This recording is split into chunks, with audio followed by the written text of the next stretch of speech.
This is the Fifth Estate Winning Headlines, your media police post. In this segment, we summarize some of the headlines that you might have missed this morning. But we also take a look at the political pieces that we call cartoons in this country.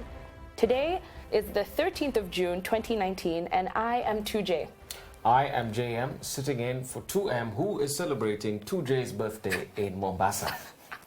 And I am Miss K, your host. Again, in case you missed it, this is Winning Headlines. Let's take a look at today's headlines. Yes. The Star, how Rotich plans to spend your money. The Standard, why Rotich will hit you hard in budget. And Daily Nation, how Rotich will share 3 trillion shilling pie. Rotich looks like he looks like a celebrity. This is his day to shine. This is his day to shine. He's on every single headline. Yeah, absolutely. And so I think we take them all together and we can say what our favorite are and what our take-homes are. In my perspective, these are all boring headlines, which are the product of descriptive stories, right? And it's Richard Quest who told us journalism is verified gossip, right? Journalists sometimes tend to be lazy, and I think these are lazy outcomes. I would have liked to see something more descriptive. That's true. Something, for instance, that reflected whether we are getting value for money in our budget. And that's a good question to ask, because we do this budget, who is checking to see whether what we pay for is actually Exactly. I will disagree with you, JM, on the basis that I think the headlines had to be vague, because the budget at the time of print had not been read. So they have to ensure that they're not being speculative. Yes, preemptive with their thoughts or their analysis. So I do not blame them for that. However, of the three, I prefer the Standard. Why Rotich will hit you hard in budget. Of the three, I think it is telling me something. It is preempting the pain that I'm going to feel in my pocket. It could be telling you way more. For example, I think Kenyans are way too taxed, right? Out of a total labor force of about 17 million people, we only have about 2.7 million in the formal sector. So only 2.7 million people pay taxes, right? So what happens to this other 14 million?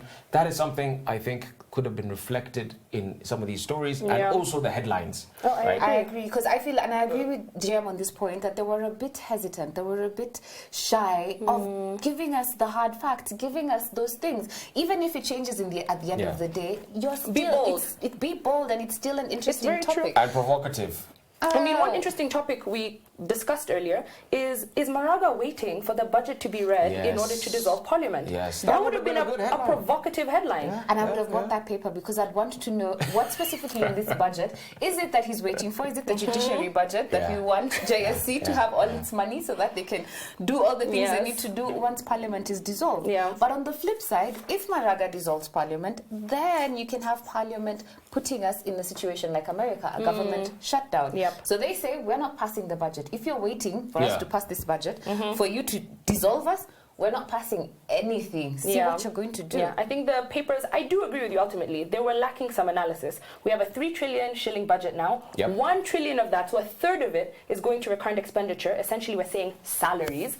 Then what tea and coffee, mandazis. Then what is left over to actually get stuff done is about 700 billion.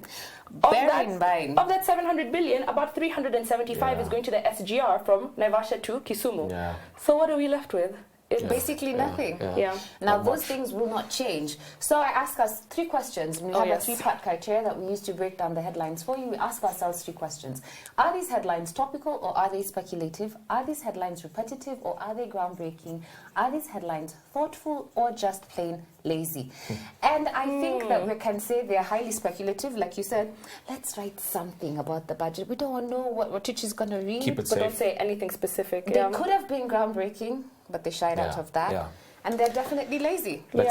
I say we toss the whole pile. No, I say we toss the whole pile. 52% of our viewers on Twitter voted for the Standard. That's very true. I think we should keep that. So for the sake of the 52% then? Are you saying we're keeping it because it's not? Okay, Ms. K, I agree. So we trust the Nation and the Star. I say the Standard is already it's saying more than the other 2 are. Yes. Okay. We Fantastic. Keep it. Great. And on to our next segment, the political pieces that we call cartoons in this country. Just like the headlines, we have a 3-part criteria that we use to break down the cartoons for you. We ask ourselves 3 questions. Is the cartoon humorous, or is it dry? Is the cartoon satirical, or is it pessimistic? And finally, is the cartoon effective or just plain lazy? Right. Because I kept the standard for the 52%, let's look at it first. What Gado has for us. Yes. It is a caricature of the Sudanese military. They have what sharp teeth you have. I would have added a bit more value to this cartoon, right? I would have I'd have made the wolf look a bit more grisly. Yeah. Put blood around the mouth. I would have also, put more froth in the mouth, right? To show that the wolf is a rabid, very aggressive, kind of even mad wolf. And this actually is also, I think, an indication that revolutions are a bad idea. Yeah, so wait, if we finish describing the cartoon, the wolf in sheepskin is addressing the military, saying, "We are committed to a smooth transition." I think they're addressing the media. The media. The media. So the military is the wolf in sheep's clothing. Exactly. Yes. And you want this wolf to be a big, bad wolf. Yes. To be bloody, to be frothy. Precisely. And because to that's what it has been that in, is true. in Sudan. I do agree. It has been like weeks. that. Yeah, and it would show an effective picture of what the Sudanese people are going through. Yeah, what the bloodshed and the anger. Absolutely. So what do we say about this cartoon? One more thing, right? This cartoon is, I think, dedicated to the Boniface Mwangis of this world. People who romanticize revolutions, people who think that, revolution is a good thing, right? Revolutions are inspired by the devil. Kenyans, let me tell you, right? This is what Thomas Hobbes told us. Jen came to preach. Thomas Hobbes in Leviathan told us you are better off living in a state of tyranny than living in a state of war. And revolutions, right, are the slippery slope towards a state of war where life is nasty, brutish, and short. And that's why the military then has to come in and assert its dominance. Because if it doesn't do that, you are going back to a state of war. When you get back to a state of war, then it's chaos. Okay, I say let's put this in the parking bay while we look at the other cartoons. So, yeah. Good point. Daily Nation. But I do agree with you, JM. Those are provocative thoughts, and I think I will stew on them for the rest of this day. You guys. Revolutions, no-go zone. All right. Ndula. Victor Ndula has a caricature of Mudavadi ×3. Mudavadi on a bicycle that has no hind legs, but is a reference to a wheelbarrow. So it's the wheelbarrow bicycle. Let me take this opportunity to bash. Wait, we have to describe the cartoon first. In the first dream or vision of Mudavadi, he's helping Uhuru Kenyatta. In the second one, he's helping Raila Odinga, and in the third one, he's on the bicycle and he says, "My turn now." Absolutely, right? And that reflects Mudavadi's role in politics. Has been a totally ineffective politician, right? Punched below his weight, and it's really disappointing. Even Moses Wetangula has more gravitas than Musalia Mudavadi, right? Yeah, I think what I love. He's always waiting to be anointed. He's just very entitled, but yet he could be so much. What I love about this cartoon is how Dula is showing us how delusional he is. Because in the two cartoons that he's dreaming about, there is somebody there lifting the wheelbarrow. And here he's expecting somebody to be there to do it for him, but to no avail. And also for him to tell us, the context here is also that he's told us that he is now the face of opposition. Yes. And for him to tell us that he is the face of opposition actually means that he is not. Right? You can't be self-declared opposition. You can't be self-declared, right? So you've got to earn it. You guys, today we're taking no prisoners and pulling no punches. So I will try and help Mudavadi. You guys, yes, he may not be the most well-marketed politician, but he has done some good things. Yes. And I don't know whether we're going to call them good, seeing as they've been in the press badly lately. He is the initiator of the Kenya Revenue Authority. When he was Minister for Finance in 1995, 1996, he presented a bill before Parliament that gave us what we have today as a Kenya Revenue Authority. What a legacy. Yeah. Where are we now? Look at you guys. What sarcasm. Okay, but what do we say about this cartoon? I think that if we were to compare that up against a standard, I would toss a standard instantly. Yeah. Why? Permission? Because I think that is a hilarious cartoon. Okay, well, it is very humorous. It is. Yes. And it is quite effective. It is. And it is effective, We toss. absolutely. Keep it. All right, finally we have the twin. I don't know. There's a fraternal twinness that goes on between Ozone and Victor Ndula, but today they deviated. Or maybe they didn't. I think Victor Ndula had a cartoon that was similar to this earlier this week. So today Ozone has a flag, a mashup of two national flags, the Chinese national flag and our own Kenyan flag. Underneath you have Chinese peddlers of goods, a lady selling clothes, and a guy doing our favorite maize with all the trappings. And on the side you have SGR. Yeah. And he says Kenya's rising stars.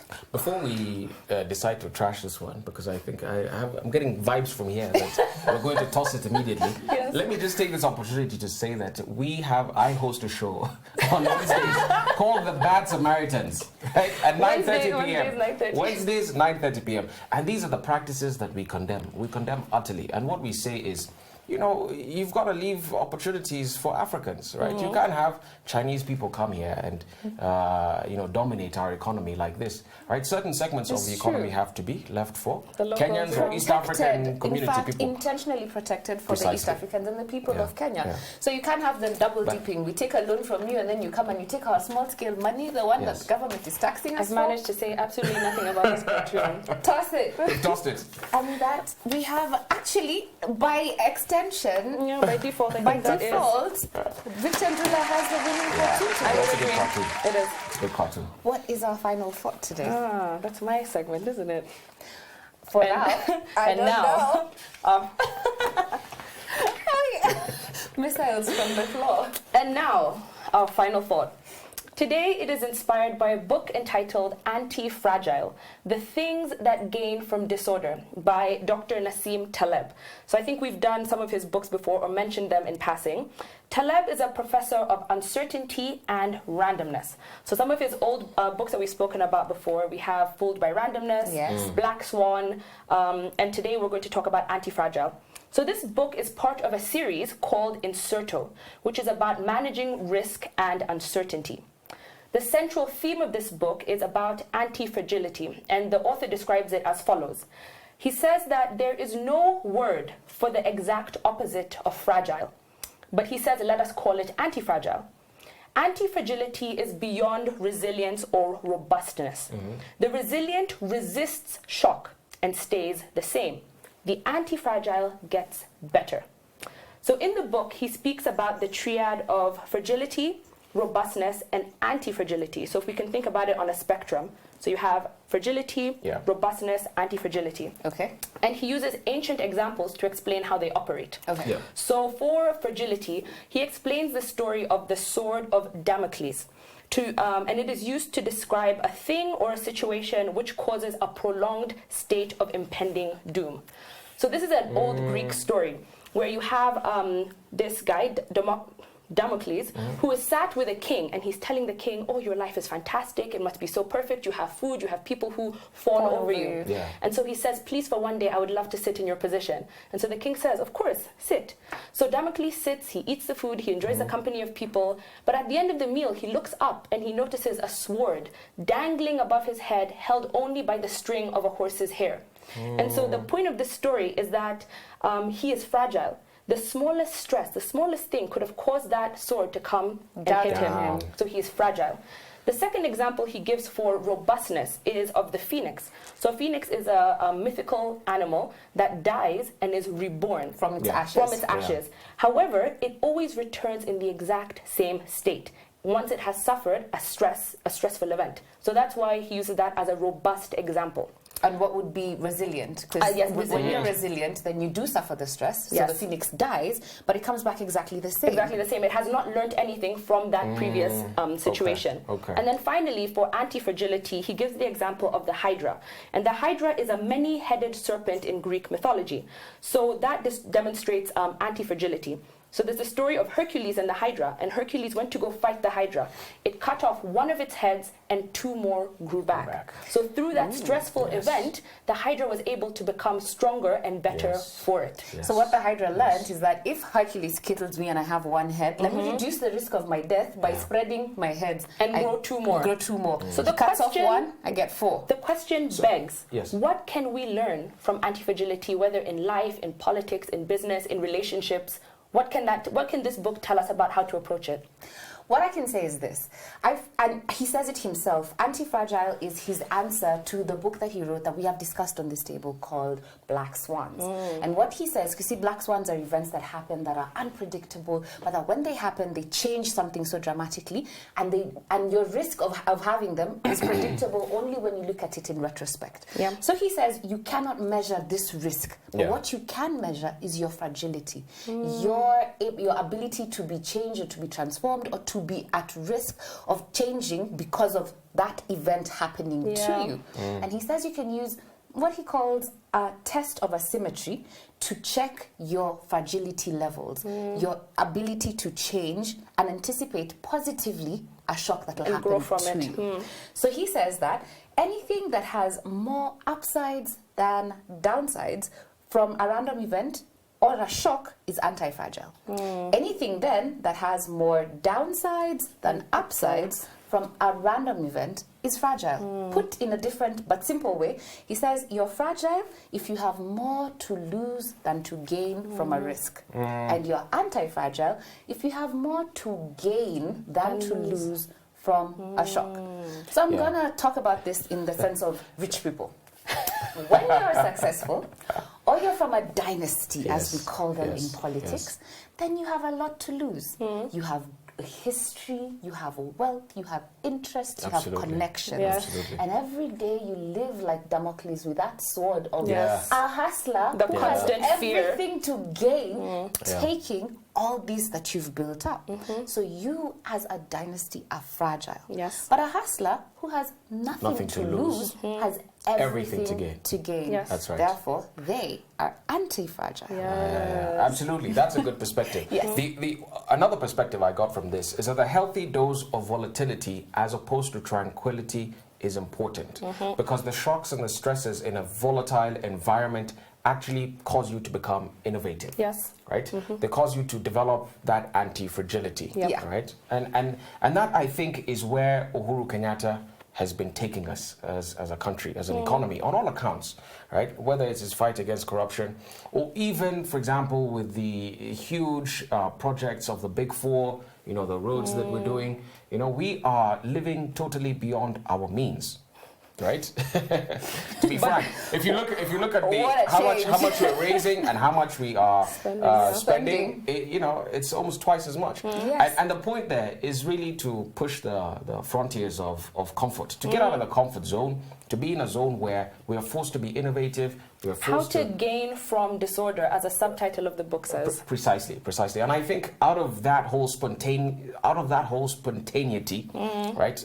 I think a lot of innovations could emerge. Right? And that's true, and that's the whole point of this book. He says some things, and maybe Kenyans benefit from shocks, we benefit from stresses, and we grow and we thrive. And if you look even in nature, that situation where you have stress, where you have shock, where we're exposed to volatility, is that situation where you have growth. Absolutely. And take for example the demonetization, right? Taking away the 1,000 shilling notes. It's gonna give us surprises, right? Sure. It's gonna give us total shocks. I think actually I don't know how true this is, but I already saw that you know, some of those new fakes have started circulating. That's an innovation. I know it is an innovation. So really bad, but it is an innovation. Precisely. And so out of that, maybe we will have you know, innovations in the economy. And so my final statement on what I gathered from this book is that I would want to ask if the West has been lying to us all along. If the author says that robustness is a negative thing because you have the mistake, but you stay the same. So the West tells us to pursue a robust economic growth policy.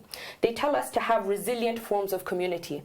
They're telling us to be in the middle, to be complacent, to be plateau, to be comfortable. To be like the phoenix, to allow ourselves to die and then to rise from those ashes exactly the way we with no lessons learned. So I think what I was going to say 2M. What JM is saying, I completely agree. Where Uhuru is taking us, he's telling us that we need to pursue that anti-fragility. We need to pursue the disorder, because from that there's going to be a lot of lessons learned. There's lots.